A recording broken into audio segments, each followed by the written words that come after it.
Hey everyone, thanks for joining us for another deep dive.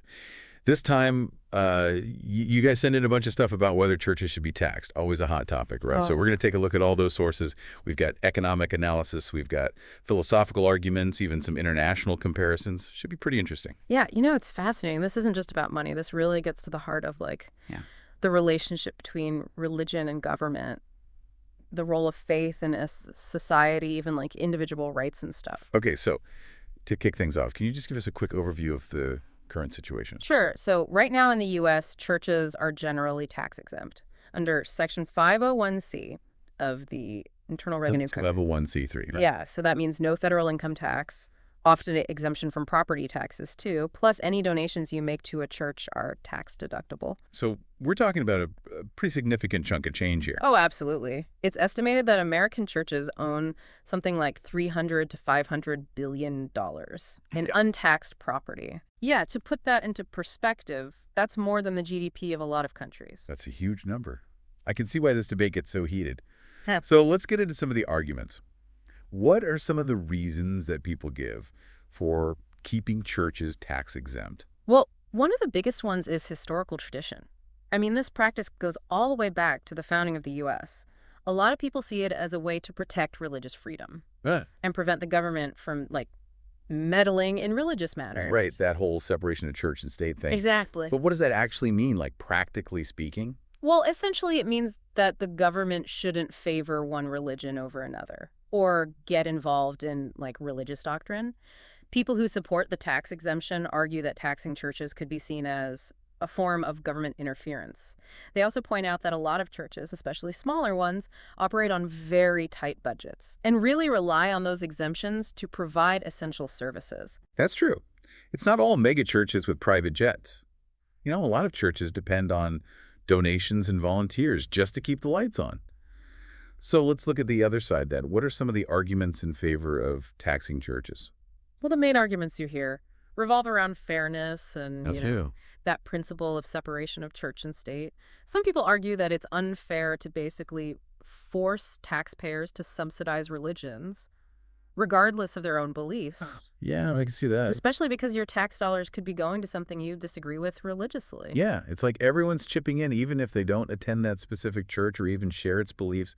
I can see how that could rub some people the wrong way. Exactly. And then there's the economic argument, of course. Taxing churches could potentially generate an estimated $71 billion in annual revenue. 71 billion. Yeah, imagine what we could do with that. Fund public services infrastructure projects, maybe even help reduce the deficit. Yeah, that's a staggering figure. I can already think of a million ways to spend that money. It sounds like there are some pretty compelling arguments on both sides.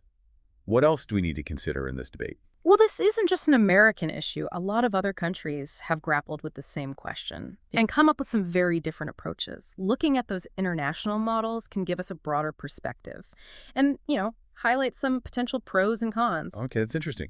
Can you give us a quick tour around the world of how other countries deal with church taxes? Sure. Let's start with Europe.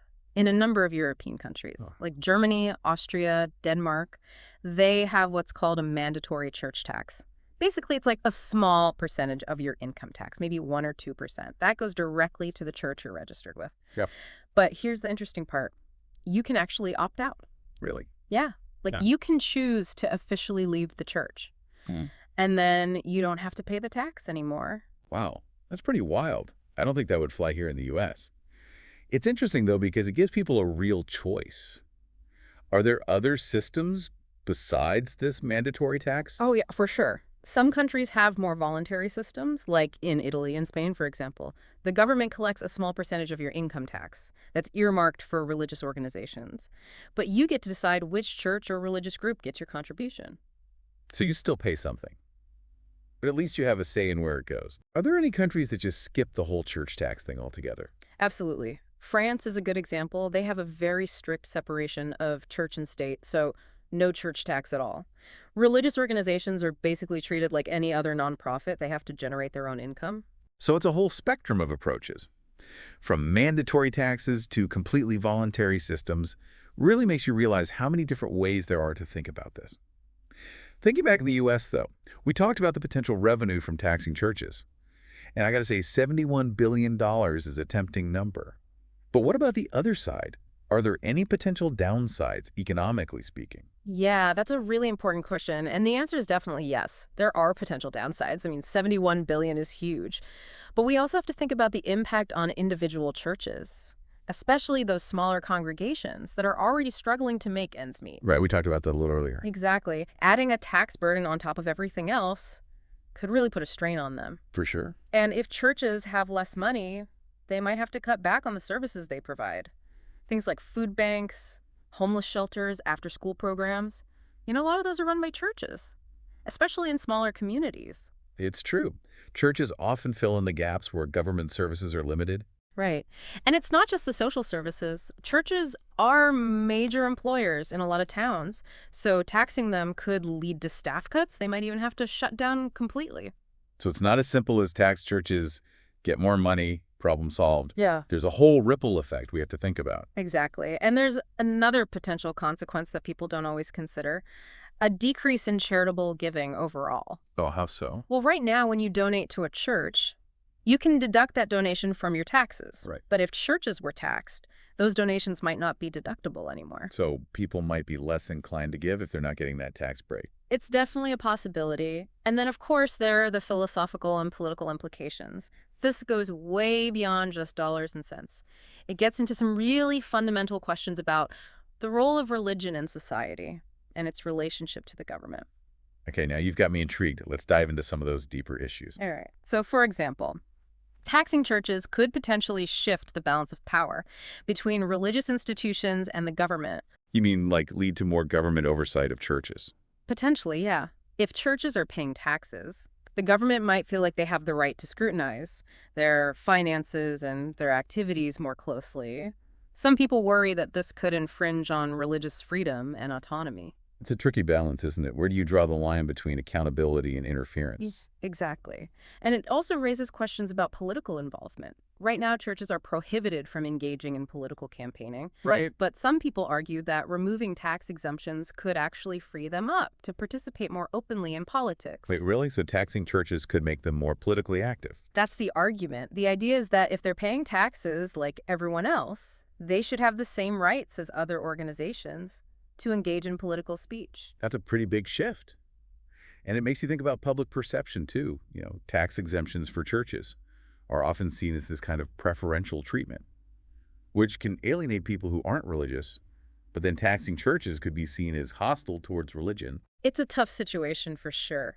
It really highlights how deep the divisions are and how sensitive this whole issue is. It's not just about numbers, it's about beliefs and values and how we define the role of religion in a pluralistic society. It's like a tangled web, right? You pull on one thread and a whole bunch of other questions pop up. Yeah, definitely. And that's why it's so important to really look at all the different sides and avoid these oversimplified arguments. You're right. It's not as easy as saying tax churches or don't tax churches. There's just so much to consider. Absolutely. So many potential consequences. Exactly. And, every country we looked at offers a different perspective on how this can actually play out in real life. Yeah, it's fascinating. Some systems prioritize individual choice, others focus on collective funding for religious institutions, and then some have that really strict separation. It's a whole range. It really shows you that. There's no one-size-fits-all solution here. Right. It's about finding a system Yeah.